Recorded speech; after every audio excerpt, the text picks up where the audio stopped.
is that you are not just giving the foreign country revenue, you are also giving them, Mr. Speaker, jobs.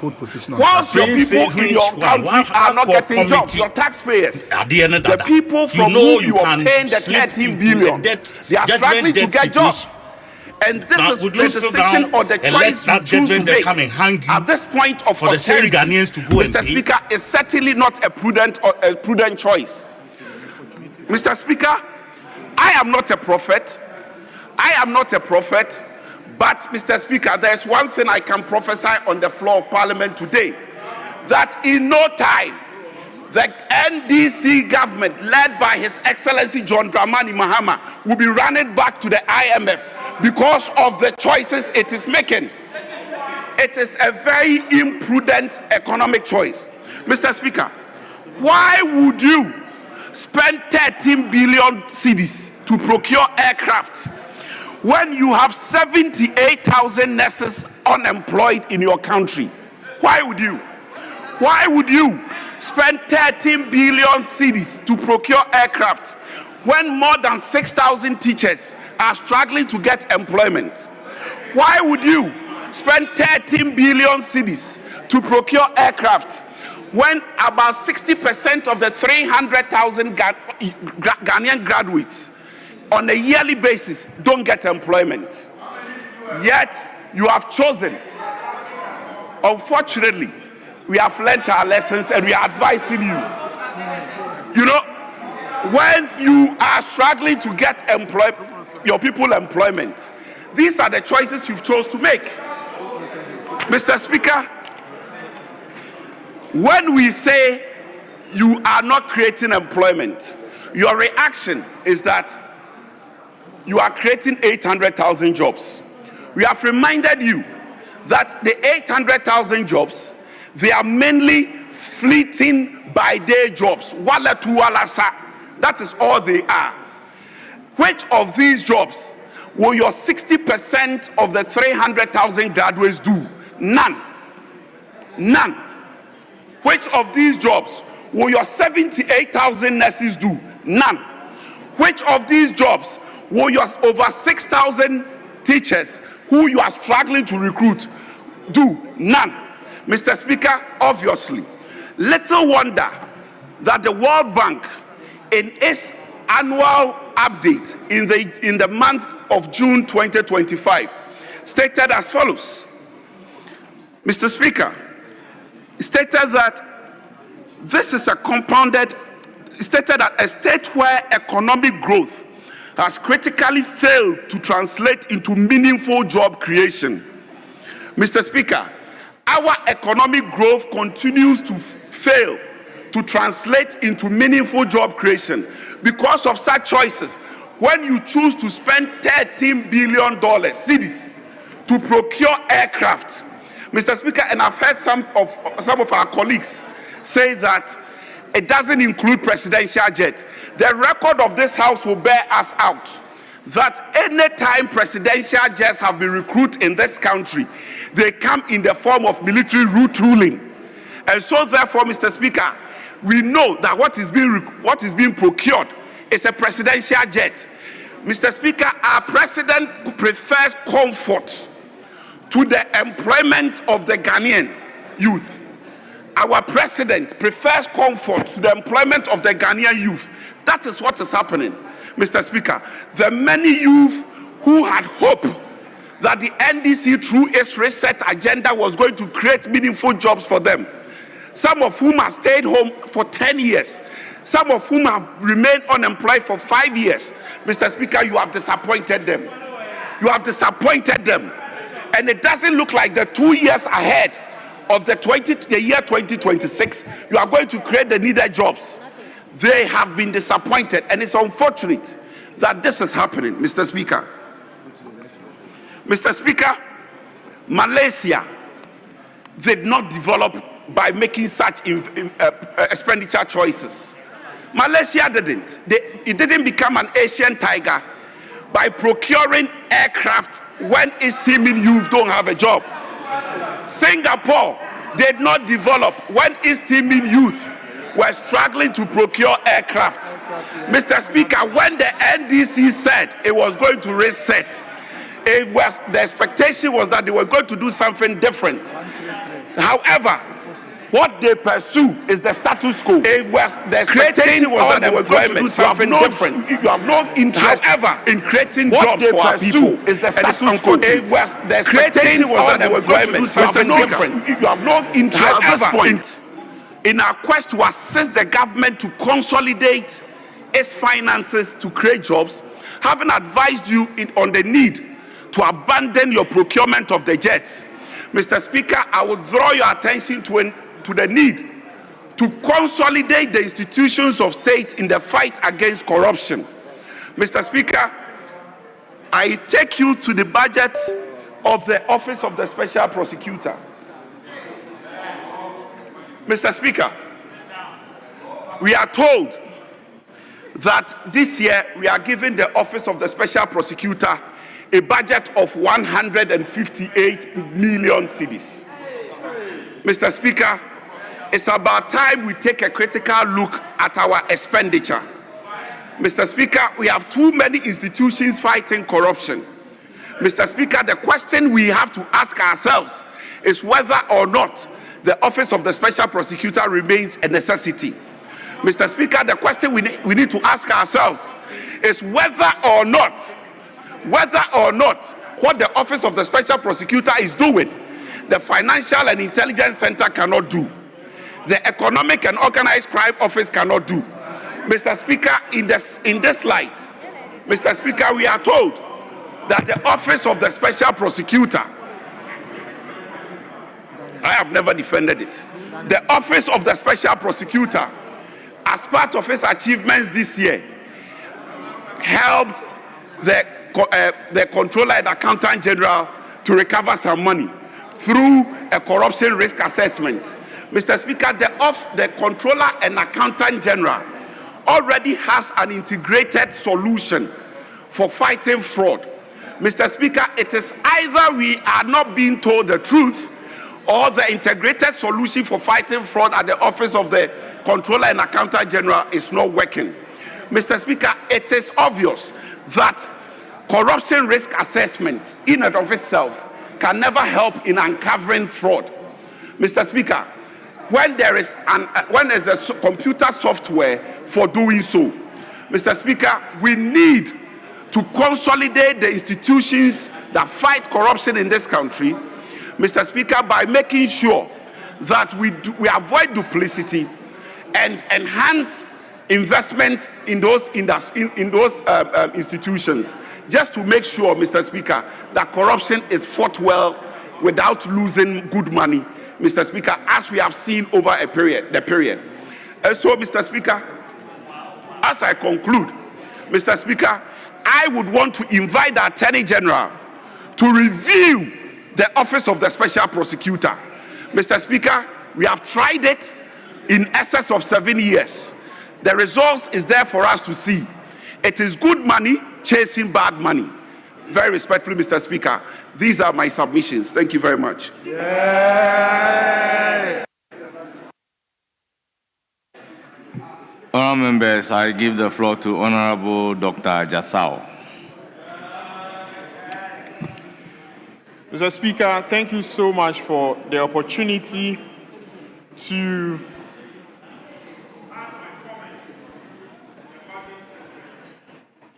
add my comments to the budget statement and economic policy of the government of Ghana for the financial year 2026. Mr. Speaker, please allow me to make some preliminary observations from some of the submissions that some of my colleagues have made. Mr. Speaker, I see that there appear to be a fetish on referring to retooling of the Ghana Armed Forces as buying a presidential jet. Mr. Speaker, assuming that were even the case, I submit that buying a jet, therefore, is better than hiring a jet that you need to bath in the sky. Yeah. Mr. Speaker, if you have if you have the courtesy to complain about maternal mortality, Mr. Speaker, you will also have to explain to us why you sank $400 million in a hole that you describe as a Honourable Member, you cathedral. are speaking for 15 minutes. Mr. Speaker, 15 minutes. thank you, Mr. Speaker. Mr. Speaker, at the same time, I've heard complaints that there were no compensations to the Akosombo Dam spillage victims. Mr. Speaker, the NDC, even in opposition, led initiatives that resettled these victims. It led initiatives that built clinics, schools, fed the victims. When His Excellency the President Akufo-Addo got there, he said they didn't vote for him, and therefore he had no way to care for them. This is the record of this country. Mr. Speaker, that said, let me commend the Minister for Finance for coming to this House in fulfillment of his constitutional obligation under Article 179 and also the Public Financial Management Act, 2016 Act 921, Section 21.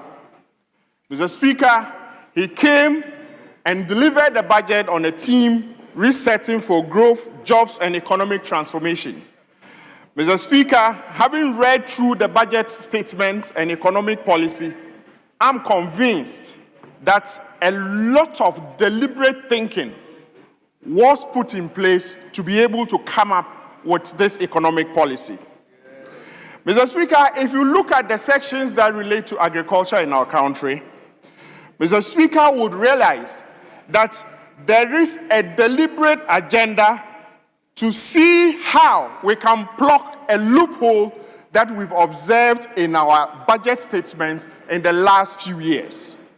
Mr. Speaker, one of it is that we've always talked, and the programs and projects that we project are not anything that contributes to economic growth. But on this particular one, Mr. Speaker, you will see that there has been a deliberate effort to speak to the productive capacity building of our economy. Mr. Speaker, why do I say so? Mr. Speaker, if you take the cocoa subsector, you would observe that a lot of arrangements have been put in place that is contributing to growth of the subsector. And growth of that subsector is going to translate into value-added jobs that many Ghanaians will benefit from. Mr. Speaker will recall that in the last budget debate, we complained about cocoa sector debt of 32.5 billion Ghana cedis. Mr. Speaker, I'm happy to report that that debt has been reduced drastically. Mr. Speaker, at the same time, we complain about cocoa sector rose alone, having a debt of 21 billion Ghana cedis. Mr. Speaker, you recall that we complained that we owed the international financial institutions cocoa of 333,000 metric tons that we couldn't pay for. They had to be rolled over.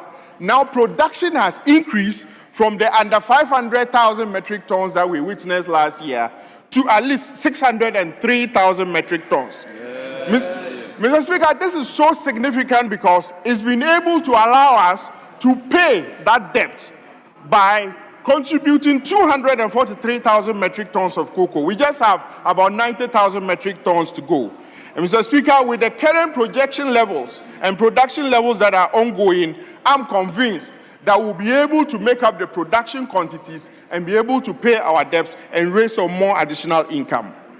Mr. Speaker, some of the programs that have been budgeted for in the 2026 budget that is so important and that we must encourage as part of the reasons why we should support the passage of this budget is that we have free cocoa spraying that is coming up and will cost us about 2.4 billion Ghana cedis. At the same time, free fertilizer is back for the cocoa subsector.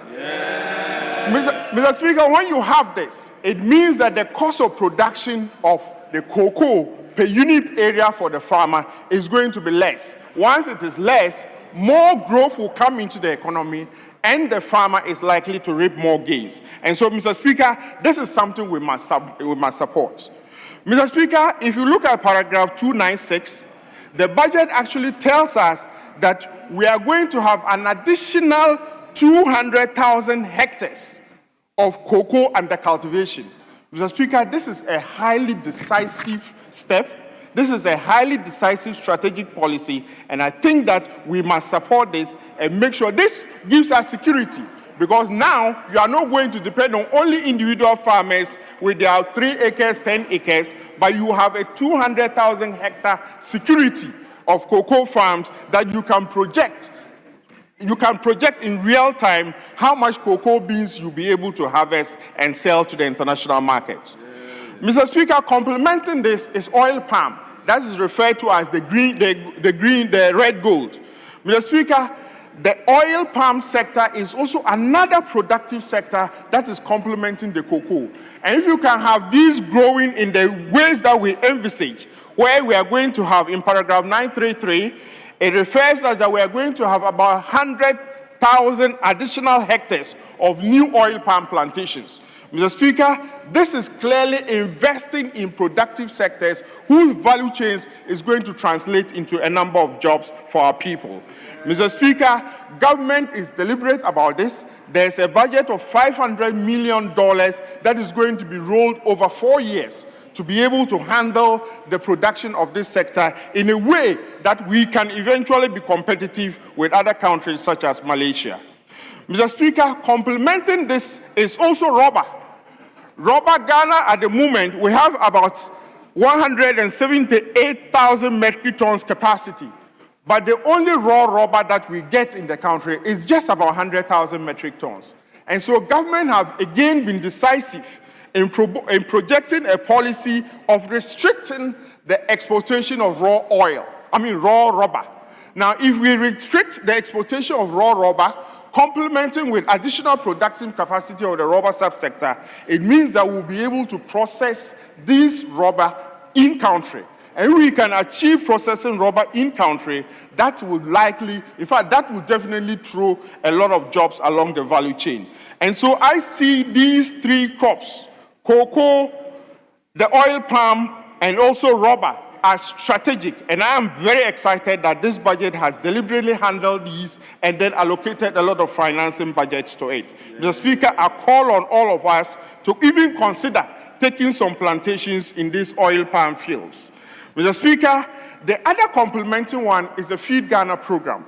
Mr. Speaker, will realize that the food price inflation has come down. This year, we are recording 8% food price inflation. Mr. Speaker, that tells you that the rate at which food prices had been increasing that we witnessed in the past is actually slowed down. And that means that many more families are able to afford food. And so, Mr. Speaker, you cannot underrate this. At the same time, the 2026 budget is adding additional measures that will encourage and consolidate this. One of them is that all institutions that are going to be government subvented will need to buy food that are made in Ghana. It means that all these production levels are going to find markets in these institutions that we are talking about. Mr. Speaker, for the first time, the National Food Buffer Stock has found expression in our budget.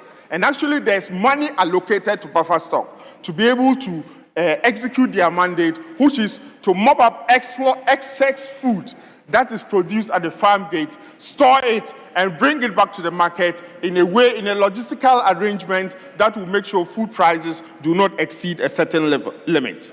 Mr. Speaker, if we can do this, again complementing with the Nkukor Kitinkiti program, where we are going to have poultry for every district up to 10,000 birds and more in coming years, meaning that these Nkukor Kitinkiti will need to feed from the maize and soya that farmers produce. And so very soon, that issue of glut in the market will be a thing of the past.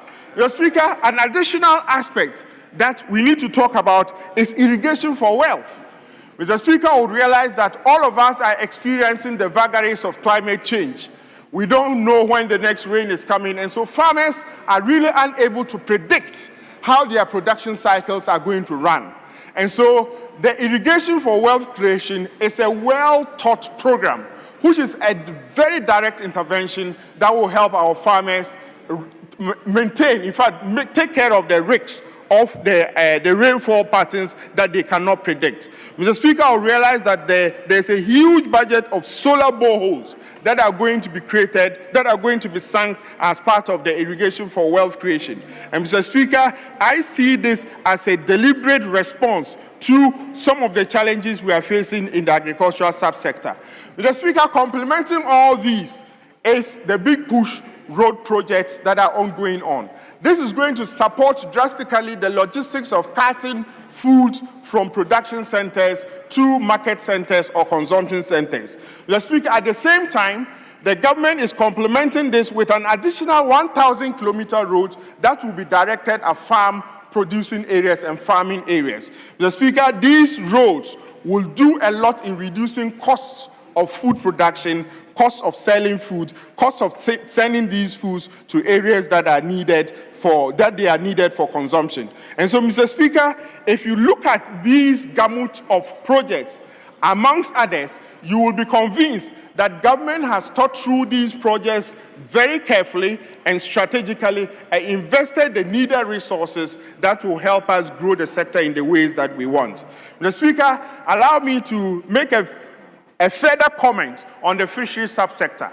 Mr. Speaker would remember that recently we just passed the new Fisheries Act, which is Act 1146, 2025. Mr. Speaker, this law is being given expression to in the new budget and economic policy.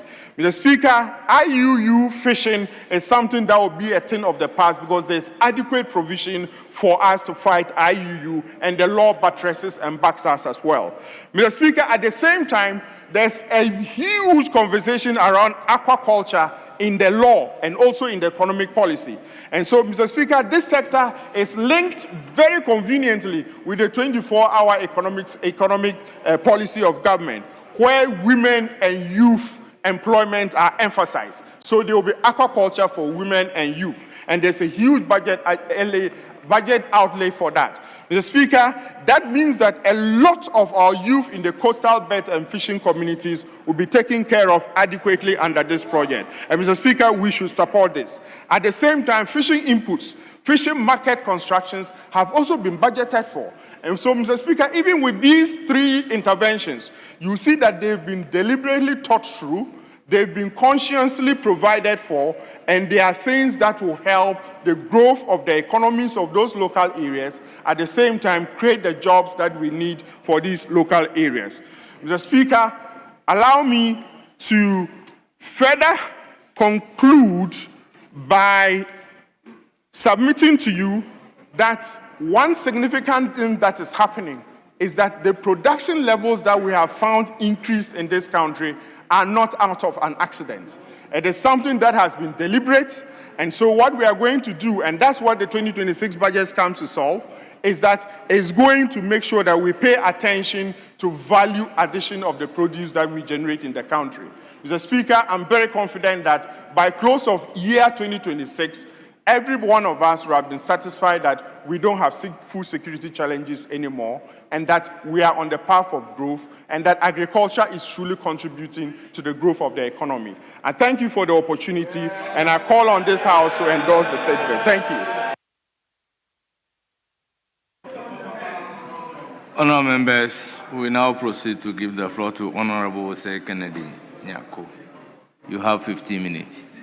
Thank you, Mr. Speaker. Mr. Speaker, already we are tired, so I don't intend to keep members sitting for long. Though you have given me 15 minutes, I've been sitting here.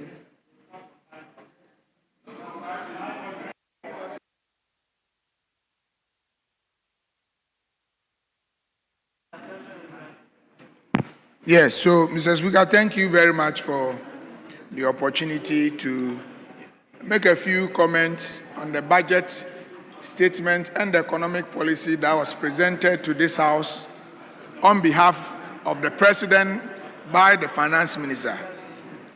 Mr. Speaker, I have gone through the budget trying to find out what are exactly the government policies when it comes to the road and the transport sector. And it will surprise you that I couldn't find any. There is none. All that you see in the budget is the big push, big push, big push, and the rehash of their own manifesto promises. Mr. Speaker, the occasion of presenting a budget in this House is a very critical moment for members of Parliament, because this exercise gives us the opportunity to critique and scrutinizes the various documents or allocations that have been made to this House. Mr. Speaker, no wonder that if you look at the 2025 budget, if you go through government performance when it comes to infrastructure, it's nothing to write home about as compared to even 2024, when the government, then the previous administration, was described as a government that has criminally managed the economy. Mr. Speaker, I hold in my hands, this is just a document that contains in the budget statement that was presented to this House. Appendix 1C. You can find it on page 151. The budget document that you are holding. The budget document you are holding. Go through it. Mr. Speaker, if you read paragraph 2.05, which is under the industry, it's under the industry. If you want to know how a country, the economy has performed, you talk about the industry, which has the manufacturing, the construction, which basically normally talks about the infrastructure development of this country. If you read, you will see that under 2024, in terms of contributions of infrastructure development to our GDP growth, it was 9.6. Sadly, in 2025, it declined to 2.9. And I was expecting that now that government is putting more money, government says that under the big push, is going to spend over 51 billion Ghana cedi in the next 3 to 4 years. I was expecting that we will see some kind of improvement or growth in this sector. But, Mr. Speaker, even when you go to 2027, even that one, they are doing 5.2. So, if you are to juxtapose it to the performance in 2024, that even they were saying that the Akufo-Addo government was not doing much. We did 9.6 growth. It tells you how committed the government was, how the Akufo-Addo government invested into the infrastructure of this country. Mr. Speaker, today they say they are going to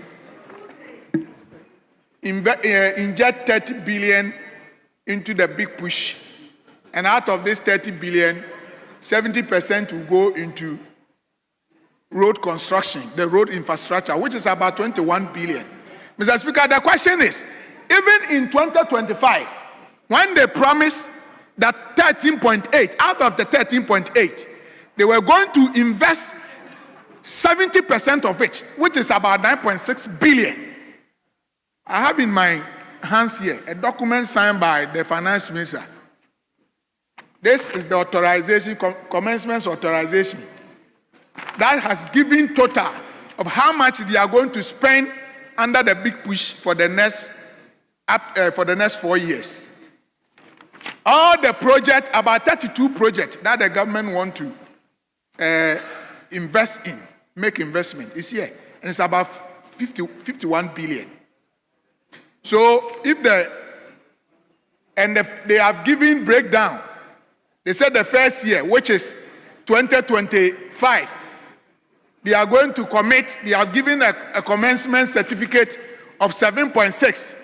Meanwhile, in the 2025 budget, the government is telling us that it's going to spend 70% of the 13.8, which is 9.0. So the question is, where is the 2 billion extra? You promised the people you want to invest this much. And now you are telling us that you can only invest 7.6. So does it mean you lied to the Ghanaian people? You deceived them? When in your own budget. Honorable member, withdraw the word lie. I'm guided, Mr. Speaker. I'm asking you to withdraw. I've withdrawn, I'm guided. So you cannot deceive the people. You can't say one thing and deliver the other. Mr. Speaker, the next thing that I want to talk about is the government decision to construct an expressway of 198.7 kilometers of Accra Kumasi. I have no problem with it. But Mr. Speaker, the question is, how is the government going to fund it? In the budget, there is no allocation as to how the government is going to fund this project. The big push, that is why I'm saying that I have it here. All the project they want to spend within the next 4 years, they want to do is here, it's captured here, signed. Authorization certificate has been given that they cannot go outside this remit. It's here. I cannot find the Kumasi, the new expressway in it. Mr. Speaker, so the question is, it's good if government is looking for any other alternative to construct the expressway. But we must give priority already, Mr. Speaker. The Accra to Kumasi road, we hear stories about it. It has become danger. The previous government has invested so much in constructing the bypasses, the 8 of them. Yes, the entire stretch from Accra to Kumasi is about 249.1 kilometers. Out of this stretch, Mr. Speaker, if you put the bypasses that we have done, and the one that they have already done, the dual carriage from Nsawam to Apeja Junction, and currently the one they are doing from Ofanko to Nsawam, if you put them together, we have already done about 155 kilometers of this road. What it is remaining is just about 94 kilometers. So as a prudent government, if you want to invest, will you go and look for a new funding to start a new project, or you will look for just money to complete the 94 kilometers which is left, to dualize it to make the road motorable and safe for people who are driving on it? Mr. Speaker, this will cost the government less than even going to invest over $1 billion in constructing the expressway. It's good if government want to look for a PPP to develop it. But government should look for money to complete an investment. This is a huge investment the previous government has sunk in. It's the Ghanaian taxpayers' money. So why are we leaving that one or just delaying the project when we could have invested this money, half of the money that we want to use to start a new project, we could have invested in it to complete this project? Mr. Speaker, it is not going to cost us even more than $500 million to complete this project. But it is going to cost us in excess of $1 billion if we want to do the 198.7 expressway. Maybe in the future, when we are able to solve this problem, the existing one, we have completed the bypasses, we'll be able to look for funding and do it. And I'll be happy because the project, the expressway, at least when it is done, it will go through Achimoda. I will drive on it. But now, the most economic route in this country is the Accra Kumasi Road. It connects almost about more than 11 regions. So if the previous administration have taken a bold step, yes, it is true that there have been some variation to the contract because the scope of work have increased. It is far more better to fund the fund to complete that project than to start a new one. When this project, even in the budget, government is telling us that it is going to take almost 4 years before you complete it. When the bypasses will not take more than 9 months to complete it, why are we doing this to ourselves as a people, as a country? So, Mr. Speaker, you see, the government may have nice policies, they want to do it, but it should not be reduced to just a mere rehash of manifesto promises. But there should be a commitment. Mr. Speaker, let me move to even the railway sector. In 2025, a zero allocation was made into the railway center. A sector that the previous government invested hugely, not less than $1.2 billion in various projects, ongoing projects. And zero allocation was made in 2025. The sad part is that even in 2026, that the government says is committed in investing in the railway sector, is just budgeted just 73 million. What is, do you know a kilometer of a railway track? When the cost of a kilometer of a railway line, Mr. Speaker, we are talking about $5.5 million. So the 73 million that is allocating, what is it going to do? It means government is not committed in developing the railway sector. But when you come in the budget, they say, oh, we want to develop the railway sector. You cannot develop the railway sector by just rehashing your manifesto promises in the budget. The real commitment will show in the allocations, the various allocations that you are giving to. Now, Mr. Speaker, like I stated earlier on, that I don't want to bother members too much with my comment. I am about to conclude, but before I conclude, various speakers on this side have made mention of government decision to procure 4 jets, 2 aircraft, and 1 ship. The ship is warship. I thought you Not said a you would normal speak for 5 minutes. Yes, I'm within the 5 minutes, Mr. Speaker. I'll end. Mr. Speaker, I don't have any problem if the government want to retool our security agencies, our army. I have no problem with it. But Mr. Speaker, there is a way that we can prioritize and do it. If you want to buy 4, you can decide to say, let's buy 1 or 2 and use the remaining money to also fix other urgent programs. Mr. Speaker, look at the nurses and the teacher trainees who are home. Mr. Speaker, this money, even this year's allocation in the budget, the 2.6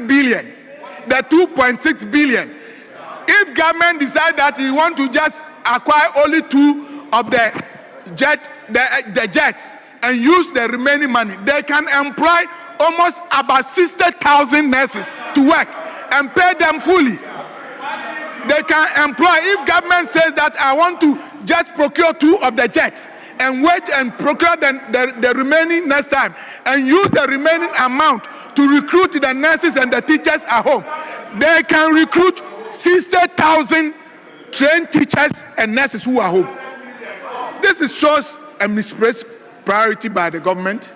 They are just interested in acquiring those aircraft and the planes for their own comfort. Mr. Speaker, I want to end here. But before I end, I want to send a word of caution to them. We have been in government before, and we knew how things became at a point in time. They shouldn't be so much comfortable with where they are now. We have been there before. They have to be very careful. The Ghanaian people one day, now that they say they will think that they have the goodwill with the Ghanaian people, the real test of this government will start showing in 2026. That time, they will say that we did not tell them. Conclude in less than 1 minute. Your 15 minutes will be over. Mr. Speaker, I want to end here. I don't want to add more to it. Thank you very much.